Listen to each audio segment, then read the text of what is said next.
Hello, everybody. Thank you so much for joining us today. Our webinar today is about live proposal reviews.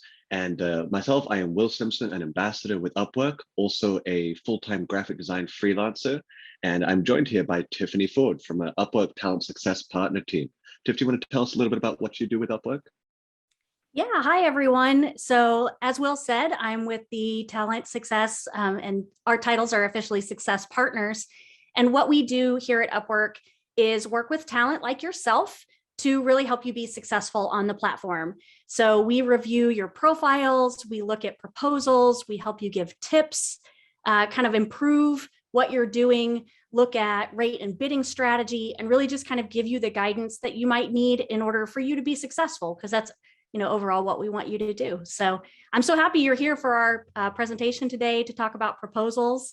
And I'm super excited. Thanks so much for having me, Will. Yeah, looking forward to it. So for the sort of general format here, we're going to be starting with the best practices, then going into some actual live submissions from attendees like yourself that have sent us some of their proposals. And then we'll end up with a Q&A session. Okay, so to kick us off here, I want to start us off with a little question to get the interactiveness going. Feel free to type this in the chat box there. What is one of the top factors that you think clients look for when they're checking out your proposals? Is it perhaps pricing? Is it perhaps the proof that you've read their job posting? What is it to you? Experience, yeah, that's a good one. Skills match, absolutely. For those asking, yes, this session is being recorded and it will be available in the community events afterwards. Good question, thank you. Right. Yeah, lots of good answers here. Yeah, great answers. Portfolio, testimonials. Absolutely. Quality, yeah. All right, fantastic, yeah. All right, this is going to be good, folks. All right. So if we could go to the next slide here. So for proposal best practices, I want to start off just by asking you a couple of questions here, Tiffany, to get the ball rolling. What are the top 3 tips to best stand out or show up more in the search results to the clients who are trying to get their attention? Yeah, so that's a question that I get quite frequently. And really, I would say, based on all these great answers in the chat, right? Clients are looking for, number one, do you seem interested in their job? So did you read the job post? Did they call out specific things they want you to address? Do you have questions? Anything that really makes you look serious and that you read this job post and then you just didn't copy and paste your cover letter. You put some thought into it. I'd say that's the number one thing that clients say they don't like, is when it just feels like you just copied and pasted. The second thing a lot of people noted in here was experience. Have you worked on a similar project? Do you have maybe professional background in this area? Tell me a little bit about who you are and why you're qualified for my job. That's the second thing I would say clients are really looking for. And then, yeah, having that portfolio or that sample of your work, attaching a document, really showing them right there, hey, I have done something similar to what you're looking for, and here is that result, here is that sample, and they don't have to navigate away necessarily. You're catching their attention right there. So I would say if you're doing those 3 things, you're on the right track. Absolutely. And I do agree with you there, Gregory. Not copying and pasting a cover letter is a very low bar to clear. And we got some more for you than just that, don't you worry. Another question for you here. What is the best way to show my work history when I've had a mix of working in more contemporary full-time corporate job as well as freelancing? How do I show that? Yeah, so I would say that covers a large number of people who are on Upwork. And I know that covers my background as well. We have a lot of different tools that let you show off your skills. So if you are talking about traditional employment on your profile, having that employment section filled out, but also making sure that you have details about the types of work, responsibilities, duties, the role that you played for that organization. So it's not just a title, but it really talks about what did you do at that job, so that clients can connect those dots, right, between what you did in that employment and what you could be doing for them right now. We have the testimonial tool, which I think is a great feature. I would have loved to have this when I started on the platform, because Same. I was freelancing through more traditional means of like networking and doing jobs for local clients. And that would have been great to be able to pull that experience over to Upwork and say, hey, I'm not new to freelancing. I'm not new to my field, but I'm just new on Upwork. And so that's a great way to kind of connect those dots as well. And then in that proposal, talking about that experience, really highlighting that and saying, yes, I've done this for a previous client, or I did this at a previous job, or I took a course and I have I took that course, I have a certification, anything that kind of helps show that you've met that bar, right? That you can do that skill, whatever it is. I think that all of those would be great ways to connect what you already know with helping clients see, that you're qualified. Absolutely. Now, typically, I know we mentioned we don't want to copy and paste, but do you recommend typically using a framework, or is it each one completely unique? Yeah, I know that's really time consuming. And that's something that I hear a lot from the talent that I work with is, I want to make a lot of proposals. I really want to put myself out there, but that's time consuming. And I would say having a template or a framework to follow is okay. Having kind of that, initial statement that talks about you, really drawing together some bullet points, maybe of key things you want to make sure the client knows, but then taking what you've read in that job post and filling in those details, being specific, customizing that a little bit. Hopefully that, by leaning on that template a little bit, helps take out some of that time requirement that you're putting into your proposals, so that it doesn't feel copy paste, but it's not from scratch every time. So yeah, I definitely think that's a good tactic. Yeah, maybe a couple different frameworks depending on the types of jobs that you're applying for, perhaps. Absolutely. Yeah. Especially if you are competing maybe in different categories. Maybe you have web design and graphics design. Those would be two pretty different templates. While complementary fields, you want to talk to those clients differently and you want to highlight different skills. Yeah, absolutely. Perfect. So there's a lot of people asking, what's the advice on how to write a proposal when you've been out of the business for a minute? No worries, that's a lot of what we're going to be getting into here. So I think that's a great segue point for Tiffany. Do you want to take us into some of your next slides here and talk us through that? Yeah. So one of the questions that usually goes hand in hand with proposals is, how much should I be bidding? And as success partners, a lot of what we look at is rate and bidding strategy. And here are some examples of some of the graphs that I've put together for some of the talent that I've worked with recently.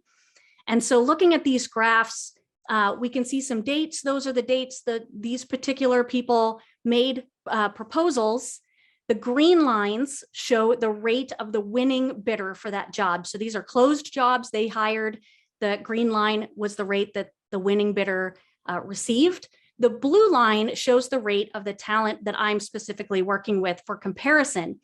So you can see in this first graph, this is not what you want to see. We can see it right away that the winner of those jobs is almost always getting paid more than what the person I was working with was bidding. They're consistently bidding way too low.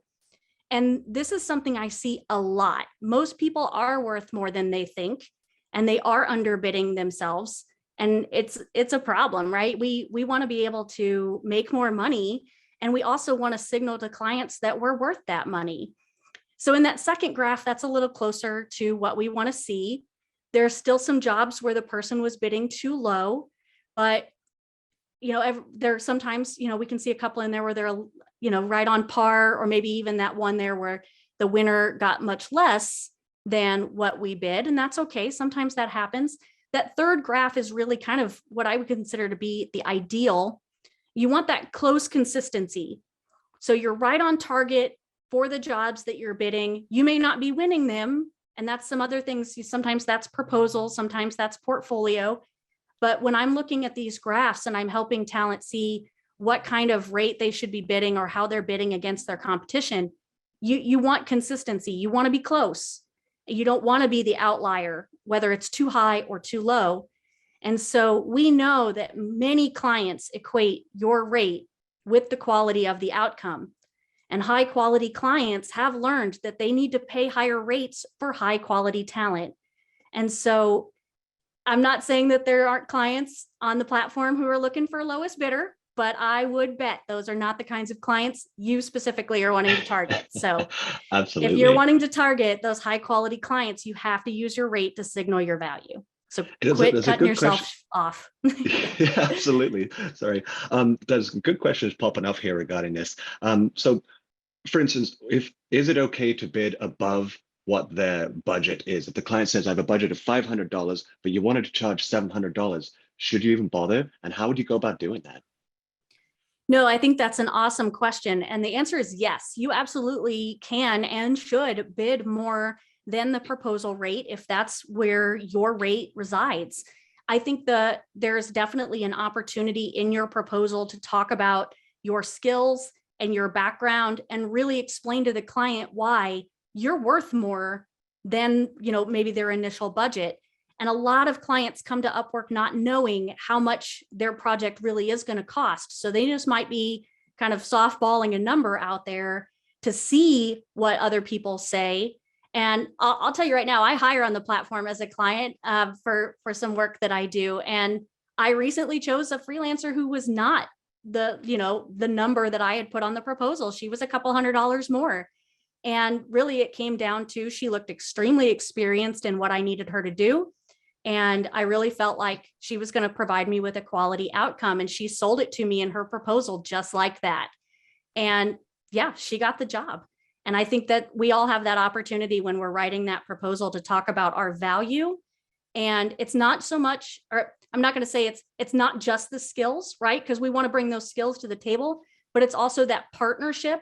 Are you going to take ownership of what we're doing together? And are you looking out for me as the client so that I'm going to have a great outcome, whether that's through your professionalism, your service, your patience, just being a great business partner goes a long way. Absolutely. Thank you.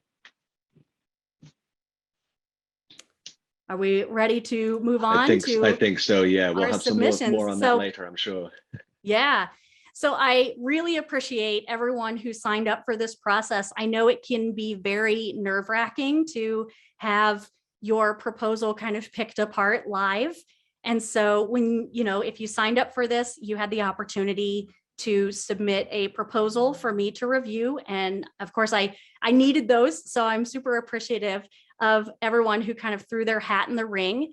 And for the people that are going through this review process today, if I used your proposal, you're going to get an email from me later today with these notes. So just in case I go by some of these tips a little fast, make sure to check your email. If I didn't choose you, I'm sorry. I saw a lot of great proposals and a lot of great proposals that would have fit into the theme of maybe not being so great a proposal. But really, there's no such thing as a terrible proposal. I think there's just sometimes a proposal that doesn't fit the job post. And so we'll get started with this one. I've tried to include the job post in here as well, because I think that provides some context as to the proposal when we're looking at that. And so here we can see this particular job, online survey business regarding R&D incentives. And the client put a little bit of information in here. And I know that's sometimes a sticky point when we're writing proposals, is the client doesn't provide us a lot of information to work with. But I don't think that that's an excuse to have such a short cover letter. So you can see the cover letter. I've stuck that down there at the bottom, starts with, "Hi, Tom." So there's some good things in here. We know his name's Tom. He put it in the body of the message here, but using that client's name in the greeting, I think that's a great way to stand out. It definitely catches the client's attention when you're using their name, because most of us, we like our names and we're going to gravitate to when we see them. And so if you like a trick, some of us have figured out, you can go to that client's reviews and look through the reviews that other talent have given them on their jobs. And often they will use their name in those reviews. And that's how you can also get the client's name. So if you're wanting to fish around for that a little bit, that's the tip. So he uses the client's name, which is great, but it's short, right? We want to kind of start our cover letter with a little bit of a pitch, right? Talk about your skills, your years of experience, your communication or language abilities, that education, anything that really would help the client see that you are qualified. And doing this right up front is kind of your opportunity to hook them in so that they want to read more about you and they want to learn more about you. So my tip here is, try coming up with that short pitch, just a few sentences that you can include. If you are using that template, stick that right at the top. And that could be something that goes in every cover letter, but then you can start to dig into those more specific points as they relate to the job post. Our talent here, he's not using any samples. He's not calling out anything in his portfolio. He did not attach any files or give any links or anything. And clients really do like to see samples of your work right here in the proposal. So if you can include a few of those, or even just direct them over to your portfolio to a specific item that's maybe related to what they're looking for, you can explain, how to connect those dots for the client. And if you don't have experience that you can really show off, and I know sometimes that's a sticky point for our talent that are in, more non-visual fields, but you can detail that experience, right? Talk about it in the cover letter, talk about past work that you've done, and really help bring it together, even if you don't have something to show. And then I always tell people they should wrap up their proposals with a little bit of kind of a close, right? If you've worked in sales, you know about having a close. Ask them for an interview, tell them about your ability to speak. When are you online normally? Give them a couple of times that you're available. And if you don't think that maybe an interview is necessary, then just let them know when you would be available via the chat. So if I am interested in you and I've read your proposal, yeah, I'm going to hop right into the chat and maybe go ahead and set up an interview with you for the times that you've already told me. And we don't have to play that back and forth kind of game to figure out a time to meet, right? You've already given them that information up front. So yeah, and my advice here, this is real short. I did make a joke with Will at the beginning of this, that there is no magic number about how long or how short a proposal should be. It is more about what you're saying. But I would say when I say that this is too short, it really is leaving out a lot of the key information that we want to make sure we're putting in our proposal. So it's not so much that it's physically short, it's a little deficient. I know that's kind of a mean sounding word. So thank you. I'm not going to call anybody out by name for submitting this one. I think you helped me make a good point. Remember to check your email if you're on the call today. Quick question for you, Tiffany. Yes. Do you want to go back to that one real quick for us? Mm-hmm. We had a couple of people asking a very important question. Yes. A lot of people were noticing that this client is not payment verified. What is your general wisdom and knowledge? Should we be applying to jobs that are non-payment verified, or is there a workflow that we should maybe incorporate into our interview onboarding process if they're non-verified? What do you think?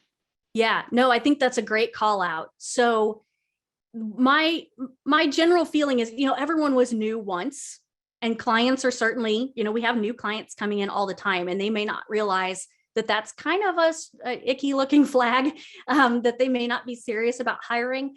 I think especially in this case, with a budget project that is so large, not being payment verified is a little bit of a red flag.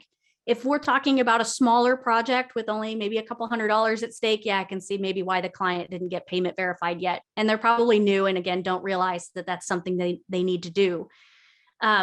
There's been a lot of times where I've onboarded clients and kind of walked them through processes and explained how contracts work. And especially if, which is another proposal key point, you don't always have to go fixed price. You can go hourly. You don't always have to go hourly. You can go fixed price. There's negotiation in there sometimes if they have offered one way and you prefer another. And that's something you can talk about with the client and kind of use as a negotiation tactic as well. But sometimes clients don't understand how to then hire you if they've set their job post up the other way. So yes, clients are new and sometimes don't always know. But if you're trying to focus your attention, right, you only have an hour a day to make proposals. I would say try to focus on the clients that have kind of all of those green flags in terms of being serious, right? They've hired before. They have a verified payment method. They have good ratings. They're putting good information in their job post. This seems like a great fit. you meet all of those required green buttons at the bottom of the job post, because I don't know if maybe we're not aware, but if we don't meet all of those criteria at the bottom, we're kind of doing ourselves a disservice and getting our proposal seen, because you will kind of end up at the bottom if you do that. And so, yeah, just focus your attention, use your time wisely. If you want to throw your hat in the ring for this kind of client, I'm not going to tell you you shouldn't, because of course I've won plenty of jobs with non-payment verified clients, but I think that is a good call out, that there's things to look at in that about the client section over there on the side to make sure that we're looking for someone serious. Yeah. Tiffany, good question here from the audience. What do you mean when you say that if you don't meet the bottom criteria, you'll be at the bottom? Is a list of applicants to a job prioritized in any way to the client's view? It is. Here, I think the screenshot. Nope. I thought maybe the next screenshot showed it. Maybe I've kind of covered it. I'm going the wrong direction. I thought the other job post showed it. I've messed the slides all up. Yeah, I don't. So you can kind of see it down here at the bottom. I've covered it up a little bit. At the bottom of the job post, where it says activity on this job, and then there's some other stuff down there usually that talks about any of the criteria that the client has listed. So maybe they want you to be rising talent. Maybe they want a job success score of 90% or higher. Maybe they want someone in the Pacific time zone, right? There's a lot of different criteria that clients can put on their job post when they're making it in order to kind of help talent see whether they are the right fit. If any of those show up as red, that means you don't meet that criteria. And if you don't meet that criteria, there is a separate place that your proposal ends up that the client has to go look at and maybe doesn't realize they have to go look at. You don't go into the main feed of everyone else's proposals. So I do think that we're often doing ourselves a disservice if we're making proposals to jobs where we don't meet all of the criteria, because you kind of go in the other box and then the client may not realize they have to go look in that other box to see your proposals. And so that is, I want to say, the only way I can think of that proposals are prioritized. The client does have a lot of filtering tools because, of course, a lot of jobs get a lot of proposals, and it can be very hard to go through 50 or 75 proposals. And so clients do get a lot of filtering tools that they can use to try to resort that order of proposals to try to find the people that they're looking for. So there are some different ways that clients look at that on their side if you aren't familiar with how that looks. Yeah, that's a good call out. All right, we ready for the next one? Try not to break the slides again. Here's our next job post.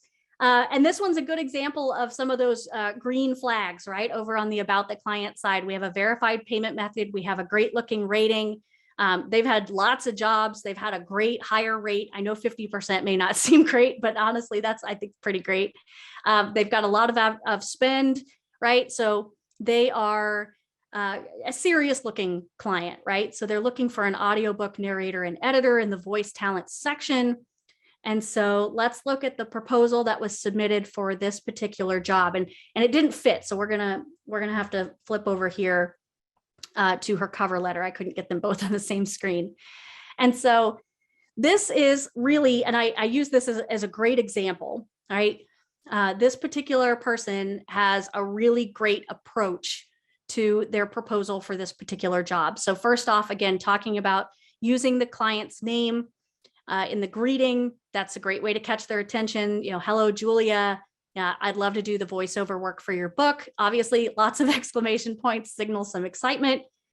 They talk about their experience, right? They're voiceover, narrator, speaker. They have all of these things that were kind of called out in the job post, talking about their experience, using some technical detail that maybe our client is or is not familiar with. I know sometimes clients will come to the platform and post jobs for things in which they are not a subject matter expert, right? That's pretty common. But I would say don't shy away from using those technical details that help you communicate about the job or help you seem qualified. The talent points out that they have a portfolio and links directly to the portfolio, where they invite the client to review their experience and some of their samples, which I think is great. They're also attaching an MP3 to the cover letter right here. So kind of covering all of their bases in terms of making sure the client sees some samples of their work. Asking questions is a great way to show your interest and another way to kind of customize that proposal if you're using that template format. So if you do have a couple of questions where you can say, hey, you know, I would like some more details or some things that, you know, I want to talk about. Not only does that kind of spark in the client's mind, oh, hey, this person is knowledgeable. They're asking great questions. They really seem interested in my work. I want to go ahead and start a conversation with them to answer these questions. But it does help you kind of make that connection with, you know, I'm ready to work. I'm interested in your job. I will balance that with a lot of questions is not a great idea. Asking a few knowledgeable questions is great. Asking a ton of questions is overwhelming. And especially if the client is maybe not a subject matter expert and you're asking a lot of technical detail and things like that, it can be off-putting for the client. So make sure to kind of balance your questions so that you don't just like come at them with a lot of things. And then my last point, always consider asking them for an interview, telling them about your availability to speak, give them the times you'd be available in the chat. Yeah, all kinds of good stuff. So thank you. And I see you there in the chat. I, again, appreciate you letting me use this as a sample. This is, you're killing it. And I tried to block off people's names and then I totally missed that you put it in there. So I try so hard to give some anonymous factors in here, but yes, you're doing great. I think this is a great cover letter. So yeah, lots of good points in there as far as what we would consider to be a good cover letter. I do also want to point out there's a great use of kind of white space here. If you send in a giant wall of text that's one long paragraph, I know a lot of clients get overwhelmed and not really read it because they're in a hurry. It's a lot to take in. It looks really hard to read. If you are gonna, you know, put out a lot of information in your cover letter, break it up. This is great. One little paragraph, some sentences, really using the white space to break out various information. Really thinking about if the client is just skimming and not fully reading, what are the key points that we want to make sure that they get? And I think this also does a really good job of that to call out those key points. So something also to think about is just how does it look? What does that presentation look like on the cover letter? All right. Any questions on this one, or do we want to move on? There's a lot of good questions, but they're more some of the general ones I'm saving for the Q&A section. Okay, at the end. Perfect. All right, I've got one more. So here is our job post in the data entry category. Again, some great things over here on the about the client side, but then we can see, you know, they didn't give us a lot of information, but one of the things that they did do was add in one of those things that we see a lot of clients do this when they want to make sure you did actually read the job post, which is that last sentence that says, please start your application by answering the following question: who is the one who knocks? Which is almost a riddle you'd have to Google, but clients often do this because they are familiar with Upwork's platform, and they are also maybe familiar with all of the copy and paste proposals that they would get on their jobs. And in order to filter out for people who are serious and who actually read the job post, you'll often see this kind of information in there. And then of course we want to address that. So looking at the proposal, so they answer the question right up front, right before their greeting. So they, you know, are clearly calling out that, you know, they're serious and they read the job post, and again, they're using the client's name, which is a great way to stand out. They are talking a little bit about their experience, but not really, right? And, you know, he's a lot of experience doing data entry in Excel, but that doesn't really tell me a lot, right? So again, think about that pitch. What really talks about your experience? Have you done a similar project, or detail something that really helps you stand out with what you're doing or what this client is asking for, right? And just a couple of sentences. It doesn't have to be very long. They talk a little bit about they want to have an interview, which I think is great, right? Calling that out. But the big thing in here, you can't put your email in the proposal, right? And that was a change that we made. Oh, what was that? Back in 2019? Since communicating outside of Upwork really does raise a lot of risks. And, we have a lot of people on the platform that are maybe not having the best intentions. We want to make sure that talent and clients all stay and keep all of the pre-contract communication on the platform, either in the message room or by using the built-in Zoom to have their interviews. So by putting your email in the proposal, you're actually violating your terms of service. And I would seriously consider discontinuing doing this kind of thing, as it puts your account at risk. And so you don't want to get banned from Upwork is basically the long and short of that statement. So don't do that. That would be my key advice. But yeah, I think this statement in here about we could set up an interview through Zoom. I did give this person one particular note about this. I have conversational English, but it may help if you use easy words for me. I definitely think it's okay to mention your level of English fluency. If English is not your first language, I think that covers quite a few people on the platform. I think that the way this is phrased could be a little better. Maybe talking about, I have conversational English. I'd be happy to have a Zoom. Since English is my second language, it helps me if we can speak maybe slowly and clearly. Or I could be available via text here in the chat, right? Maybe just framing that a little differently.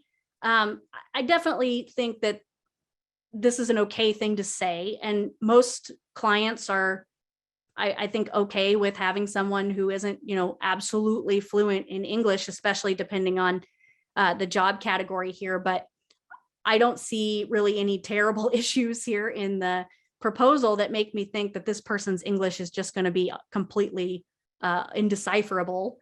And so if you are worried about those kinds of things, we have the Grammarly tool, which you can use there when you're writing proposals. You can get it as a browser extension. I use it for everything because I get to typing so fast. I make all kinds of typos.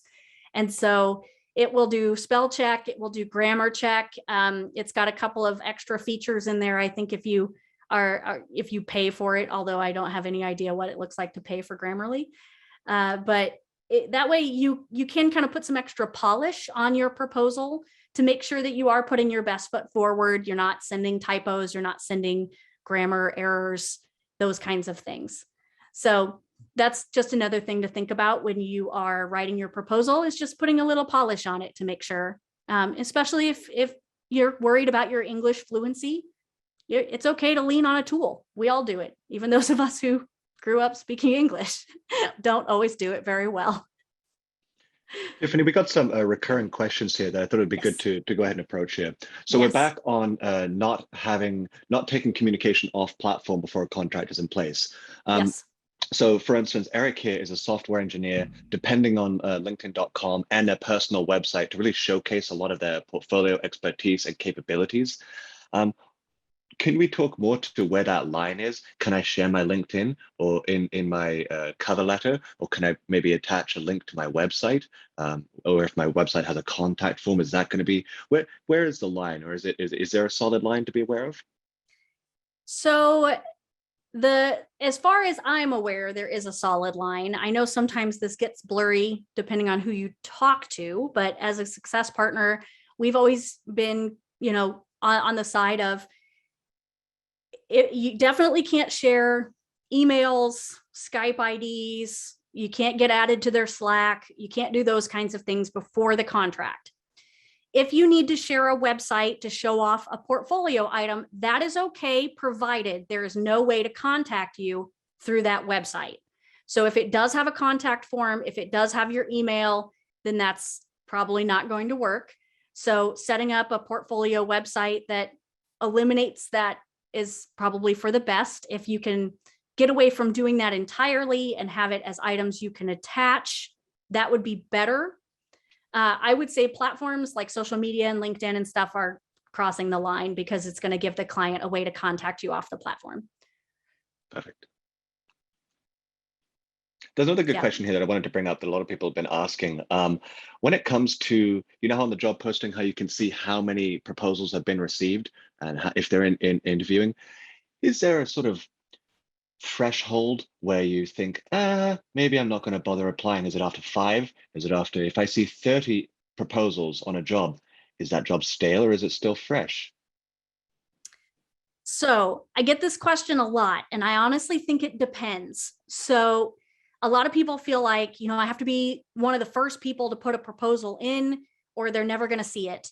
And clients are humans and are going to just kind of do what they want. And so not everyone is here to hire just like immediately. If they say that in the job post, then I believe it. But some people want to let proposals come in for a couple of days, and then they'll be able to sit down and go through them. They just may not have the time to do it right now. And so just because you're like right out the gate doesn't necessarily mean you're going to be one of the first proposals that they see. And again, because there's lots of filtering tools on the back end, it does not put you at the top of the pile or anything like that. So that's not something to be concerned with. The part that really depends is if I come to the job post and there's a lot of proposals and it's been a few days, and I look at those stats about have they actually looked at the job, right? If they haven't been back, I'm not worried that I shouldn't make a proposal, because they haven't even started looking at them yet. So I can still get in there and look just as fresh as the ones that were submitted 3 days ago. If they've been looking at the job and maybe even making interviews, I'd say the door is closed. Unless it's been an extra long while. So if it looks like they're looking at the job and they're making interviews and it's been like a week and they still haven't hired, I would say they probably haven't found someone they like. Some clients will go through lots of interviews sometimes to try to find someone and still not find someone that they like. And so, yeah, there's some gray area in there, of course, because everybody's different. And so I can't speak to what every client is going to do. But personally, that's how I would take it. If I see the job and it looks fresh and I'm a good fit, I'll make a proposal. If I see the job and it's got 30 proposals on it and it doesn't look like the client's been back to review, I'll probably still write one for it if I feel like I'm a good fit and I meet all the criteria. If it's been, 4 days and it looks like they're interviewing people, I'll probably pass. If it's been over a week, I might then decide to throw my hat in the ring if I really feel like it's a job that I want. Now, as a freelancer submitting a proposal, do we have the ability to know if and when a client or potential client has viewed our proposal? Like, will we know if they've looked at it and been like, maybe not? Or is there no notification at this time? There's no notification unless they actively decline it. If the client actively declines your proposal, then you get a notification. But otherwise, there's no way to know if they've read it unless they start a conversation with you. Yeah, absolutely. I guess then you would know. But yeah, there's no way, there's no read kind of notification. Absolutely. Yeah. Totally.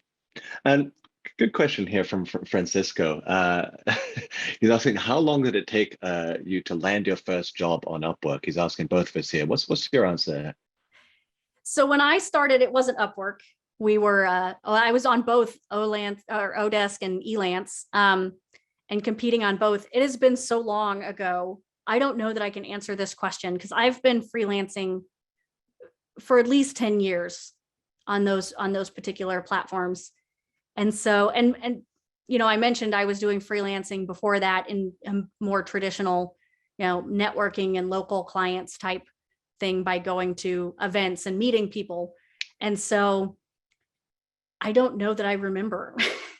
Yeah, no worries. I started a little bit more recently. I would say for me, it took me about a week of sending proposals to get my first real hire, but consistency on being hired, it took me a little while, but I didn't think to use these educational resources like this webinar and the pre-recorded ones from the events section. So for me, I didn't do A/B testing on my proposals. So for me, I didn't develop consistency on my proposals being effective for a couple months. But I've worked with a lot of associates who I have guided towards the resources we provided, and I found that they were able to get the same sort of about a week, maybe to get the first sort of thing going, but then real consistency within about 2 to 3 weeks. And it's by using the tools and having those repeatable processes. Would you agree, Tiffany? Yes. And, I'm so jealous of all of the resources that we have now, because we didn't have any of this when I started. It was really just get out there and figure it Good out. luck. So, and the marketplace does change. And for those of us who've been around a long time, and we have this discussion kind of internally too, amongst my success partner team, where all of us have started at different places and at different times, what we learned to do is maybe not necessarily still relevant. So we have to continually keep up with what's going on. And I still actively freelance and use my profile as well as hire on the client side. And so I kind of get deep in the trenches with what's happening, and I get to see some of the proposals that clients are seeing, and sometimes shake my head at some of the stuff people are doing. But it's an ongoing education as the market changes, as new features come out. And then I would also say that each job category kind of has its own little quirks as far as, what clients maybe want to see or want to hear, or maybe even how fast they want to hire. I think all of that kind of will lean a little bit individually in each category. Perfect. Yeah. We've got a lot of good ones saved up for the Q&A, but I want to let you get through your slides. Okay. Well, that's all of the proposals that I really wanted to get to. I just want to talk about those top tips that, I kind of highlighted throughout, so that you can kind of nail these down and think about maybe if you're going to change your proposal strategy, how to kind of guide yourself in this direction. So the proposals that I see a lot of times are very much like I, me, I. And we want to create a partnership, right? Because the client, ultimately, they come to the platform because they have a problem and they need to find a subject matter expert to solve it. Now, they are sometimes capable of solving their own problems, but the reason they're coming to you is because they don't have time, right? That's a lot of the jobs I hire for. I could do them, but I don't have time. So I'm giving them to someone else. And I need to know how you're going to give value, right? And so I don't want someone who's just going to talk about themselves. But we, of course we do that, but how can you help me? How can you help the client? How are you going to be a partner that really looks out for their business interests and solves that problem for them and takes that stress off of their plate, right? So talk about how you're going to do that. Make that connection with them. Talk about your approach, talk about your experience, talk about what makes you suited, but also talk about them, not just you. We talked about that short pitch. I think that that's important, even just a couple of sentences right up front. So if that's as far as they get, right? They open your proposal and they're like, oh, this is like the 50th proposal I've looked at. Right up front, you're like, I'm the person you want to talk to. And then they'll keep reading. But if you're not hooking them right away, they're gone. Clients do tend to skim and not fully read, especially if they're going through a lot of proposals. So consider that presentation of how you're writing, break up paragraphs into smaller pieces, use bullet points as a way to make key things stand out. Really kind of think about the use of your white space. So it may actually look like your proposal is physically longer, but it'll be easier to read. And then we talked about that template. Our research does show you're most likely going to have success with a custom tailored proposal, but you can create that template and then describe and customize and everything around the client's needs of what you're seeing in the job post. So again, if you're making changes to your proposal strategy based on what you've learned today, I would say those are my top tips, your guiding star on how to try doing that. And Will talked about A and B testing. It's totally okay to just kind of start throwing some stuff out there, right? I always use fishing analogies, although I'm not a fisherman, about, to start putting different bait out there and see what bites. I think that's absolutely totally okay. Yeah. I use the same analogy. I do a bit of fishing. Well, I do fishing, not catching. That's a lot of sitting there. I grew up in a lake, but I don't fish. There you go. All right. So before we get to the Q&A section, folks, I want to ask a question, get some feedback from you all.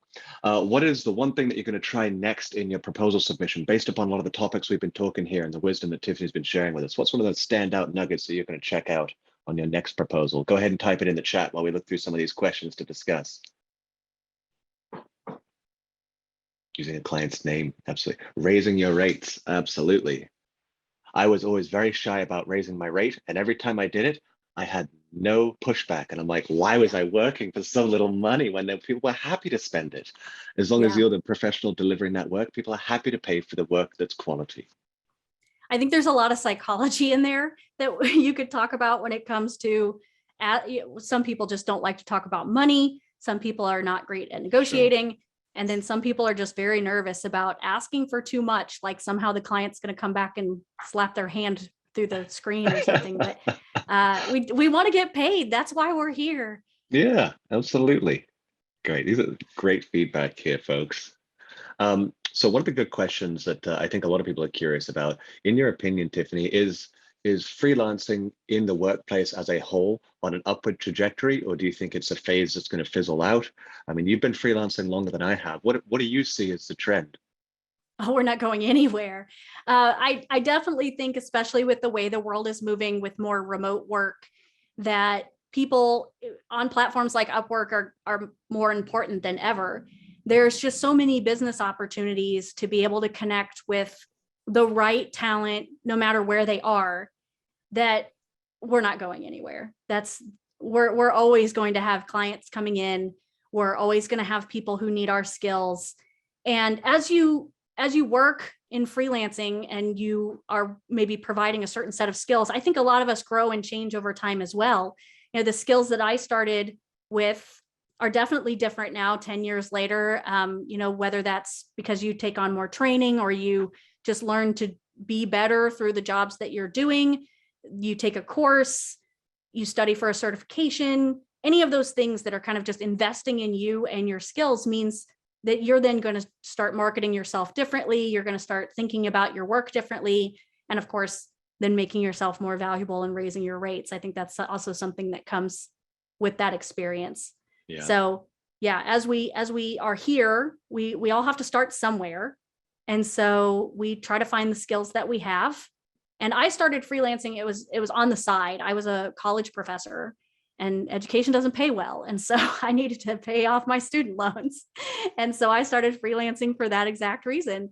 But then, as you grow and as you build that client base, you start to see the possibilities of, wow, I can make a lot of money doing this, and maybe even start reevaluating what you're doing with your full-time job. And I walk through that scenario with a lot of the talent that I work with as a success partner of, I have a goal to do this as my full-time job. How can I get there? And I definitely think that's doable for a lot of people. Yeah.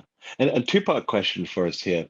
How does one get in touch with a success partner to help troubleshoot their proposals and their profile and things like that? Is there a way where we can get on a list or reach out, or what's the process there?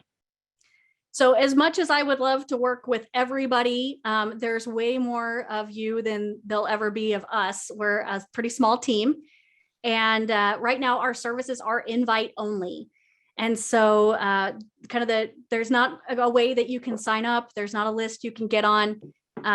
Going through, opportunities like this where you sign up and kind of put yourself out there, that's pretty much the only way that we have right now to kind of throw your hat in the ring and hopefully get a review of your proposal. But my supervisor drives that process as far as who we're working with and who gets invited. But if you do get invited, let me tell you, a lot of people do not answer my invites when I send them. So make sure you're checking your Upwork email. You're kidding me. And make sure I'm serious. That's crazy. I will send quite a few invites out asking people if they want to work with me. And I think I only get about a 30% response rate. So if you're getting that email, answer it. Absolutely. That is how to get with us. And if the invite, passes you up, we're going to move on to the next, because we're trying to help as many people as we can. So we got to keep going. And let me ask you that as a follow-up question. So it's obviously a limited list for people that can get to speak with someone like you directly. However, is there other Upwork coaches, other freelancers out there? Is that an avenue that you would recommend, or is there any specific things you would look for in finding a successful coach or mentor on the platform? I honestly don't know if I can answer that question. I thought it was a good one. Right. Well, I know, we have the community forums, and there is a thread in there where you can post your profile and get feedback. And we do have our community team that works on that and will provide some feedback. I've done that as well, where I'll go into the community and answer posts and provide feedback on profiles. We don't currently allow that for proposals, I believe, mostly because there's not a good way to share that information, since you would have to like screenshot it or do something weird to make that happen. But unless your profile is private, everyone can see your profile. And so that's a great way to get a review, is to post it in that community thread. I know there are threads with proposal tips and things like that. And I see posts where people are like, hey, I'm making proposals and I'm not getting any jobs, and people kind of walk through some tips and things to help them. And so there's always that kind of route. Are there coaches on the platform that do this? I mean, we work for Upwork, but I assume that there's probably people who freelance that. I believe so. Yeah. Sort of like business coach or business consultant, maybe would be the key terms I'd be looking for, something like that. But I think one of the things I know that I'd be looking for if I were going to hire that person is, have they done this before? Do they have reviews from other freelancers? And have they made money on the platform? Do they have a good score? If they don't have these ingredients, I don't really want to learn the way you do it. No offense. I want to learn from the person with the 5-star reviews and 100% JSS and all these people saying, yeah, he invented the wheel in a better way. Right. Yeah. And again, going back to that job category, I would say, if you could find someone who actually works in or adjacent to maybe the job category that you're trying to win work in, that would be more valuable. Their insights, I think, are going to weigh more than someone who maybe writes proposals for creative writing and you're a web developer. I think those, if you're too divergent, maybe it's not going to make as much sense. It's going to be a little more generic. And that's what we struggle with internally is, all of us have particular backgrounds and try to work in these various job categories that maybe we don't have experience in.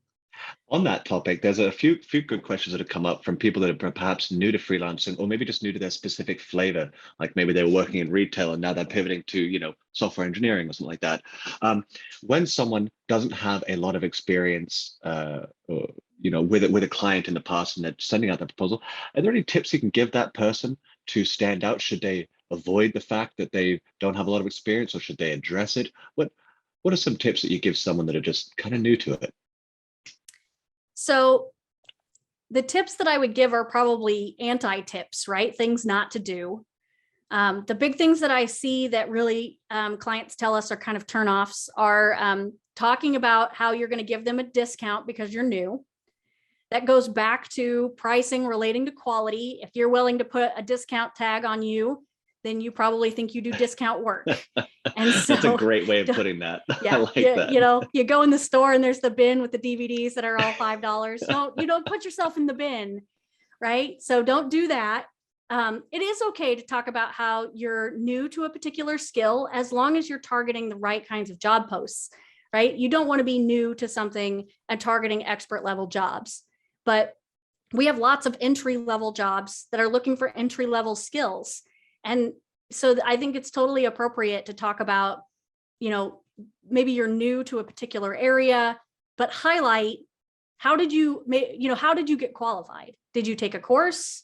Did you get a certification? Are you self-taught? Then really lean on that portfolio, like show me what you've done to really help me see that, you're the kind of person I want to talk to about my job.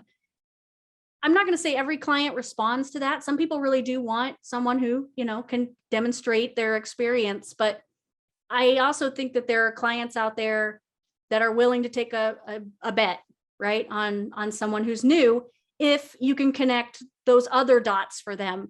Do you have great communication? Do you have that professionalism? Does your proposal seem polished? Do you seem like the kind of person that's really going to help me and look out for me and work for me? And so if you are, kind of meeting all of those other things, then I think that there's room for you. Absolutely. Yeah, there's a client for everyone. I firmly believe that. And I've just posted a link in the chat as well as an answer to the question. It's the upwork.com/community/events. Bookmark that site, set it as your homepage. That's where this recording will be, as well as all the other recordings we've done in the past around the world with different interviews and different educational components. Honestly, I wish I'd have known about that when I first started freelancing. It would have made my success start much sooner. It's very useful. Absolutely. Right. So many good questions here. We're not going to be able to get to all of them, but we're doing our best, folks. I'm going to see if I can earmark a few more. Oh, what are some of the key benefits in regards to landing jobs to have the paid membership on Upwork as opposed to the basic free one? So if I'm looking for jobs, what's the real benefit of having the pro membership as opposed to the standard? Yeah, so there's only maybe one benefit that I think is really, really worth it. Besides the fact that you get connects with the paid plans. So if you're already spending a lot of money on connects individually but you have the free account, sometimes moving to a paid account means you're going to get features plus connects that you were already spending money on. So sometimes it's kind of a good deal to do that, depending on how many connects you're going through. But the other thing is, being able to see those statistics at the bottom of the job post. So, how many proposals have been made? When was the last time the client looked at the job? How many interviews are they making? Those things are going to stand out for people on the paid plan. If you're on the free plan, you're not going to see those statistics. I would say that's one of the biggest benefits. The other thing is seeing that bid range on the job post shows up there as well when you're on the paid plan. So that also helps you kind of hone in your proposal bidding strategy. If you're not quite sure what to bid, you can see that range in there, and sometimes that'll help you kind of dial yours in as well. You get some other benefits, you get the custom profile URL and some other stuff that if you're promoting your profile in other areas, if you are promoting maybe on a personal website, things like LinkedIn, if you're, marketing yourself outside of Upwork to try to bring clients in, I think those are kind of nice features, but ultimately, being able to get those statistics and that data is probably the most important part. Absolutely. And then there's a really good question earlier on in the presentation. I bet they thought I forgot about it, but I didn't. It's regarding agencies. So if you have an agency with multiple freelancers on Upwork in that agency, how do you decide who puts out the bid? Is that modular? So we don't work a lot with agencies, but I have one. So that's how I know how they work. So I think it really depends because agency structure can actually be quite different. So some agencies have kind of their business manager person whose sole job is to win clients and make proposals because they're great at it. They're a great kind of front spokesperson, pitch person for their agency, whereas the other agency members are maybe more the workers, right? The skill and the background and the people that are going to perform the job. And so some agencies work that way where they have like that person who's really great at going out and getting the job, but then, they're maybe not going to be the one actually doing the work. Other agencies are a little more kind of ad hoc. So, I'm a bunch of software developers and we're all out there trying to win jobs. And sometimes, one of us is better at it than others and we all bring in work. It really just kind of depends on how you want to structure your agency. Do you have that person who really does like that client engagement side of things, that does have like a, good communication, good proposal writing skills, is good at picking job posts and kind of wants to make that their focus? Then you can definitely use that structure. If you just want to let everyone do it, you can definitely just let everyone do it. Or just a subset of people to do it. There's a lot of flexibility in there in the way that you can structure your agency. Perfect. And then I'm going to post a few links for everyone. I'm going to put it in the chat section here so it doesn't get buried. But this link here is for a feedback survey. So on these types of events, how we can improve it, what we can address in the future. So your feedback there is super important. Thank you so much.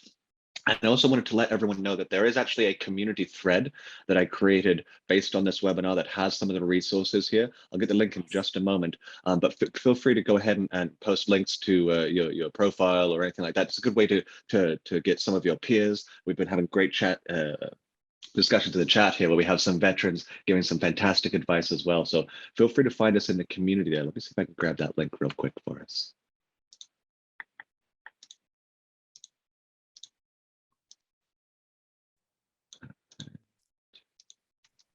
Here it is. Okay, so I'm going to post this link in the chat here. This is where you can go ahead and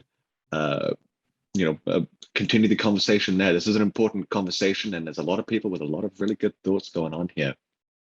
Anything last you wanted to share with us, Tiffany? I know we're running out of time here.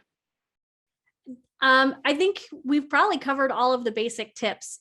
So one of the things that, again, Will and I were kind of joking around talking about our freelancing background before the webinar. And I told him that, the biggest question that sometimes I get that doesn't have an answer is, how long should my proposal actually be? And the reason that it doesn't have an answer is because, through all the things that we've talked about, what you're saying weighs way more than how much of it you're saying. And so you could have kind of a small cover letter, provided you've got all of the great information in there and you're just pressing all of the buttons. And you could have, a 500-word essay and the client may or may not read it.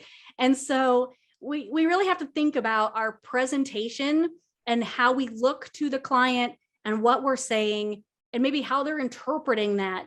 And so sometimes we've just been doing the same thing and maybe even not getting good results, and we just keep doing the same thing.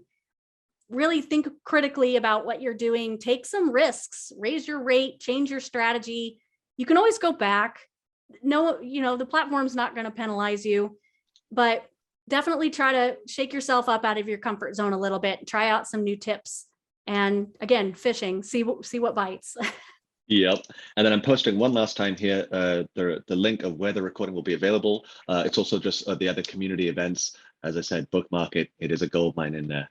So Tiffany, thank you so much for taking the time, sharing your wisdom with us. I know everyone here has really appreciated it and learned a lot.